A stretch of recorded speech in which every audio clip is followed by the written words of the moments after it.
Menyumda tərəvəz salatlarının yeri yuxarı başdır. Şahıdır, başa düşür. Menyunun şahı tərəvəz salatlarıdır. Tərəvəz salatlarından ilkin olaraq istifadə etdiyiniz halda, onsuz da siz mədənizin müəyyən bir hissəsini tərəvəz salatından doldurmuş olursunuz. Tərəvəz salatlarının ən gözəl deməli yanı nədir? İlkin olaraq həzm prosesləri uzun müddətli gedir. Bu bir. Tərkibindəki karbohidrat, yəni şəkər miqdarı minimumdur. Tərkibində bol miqdarda elementlər var, mikroelementlər var. Bunlar ola bilər kalsium, kalium, natrium, magnezium, A vitamini, C vitamini.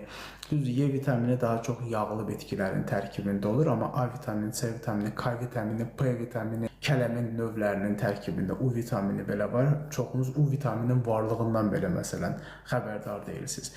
Onların tərkibində bunların hamısı var. İlkin olaraq bunların istifadəsi zamanı mədəmizin bir hissəsi əlbəttə ki, həmin o salatlarla dolur. Ana yeməyə keçəndə artıq ondan aşırı dərəcədə istifadə etmirsən və bir müddətdən sonra yavaş-yavaş insulin miqdarını düzəldirsən qanında və qidalanman normallaşır, daha gümrah olursan, daha özünü yaxşı hiss edirsən. Yəni işin açarı salatlardır.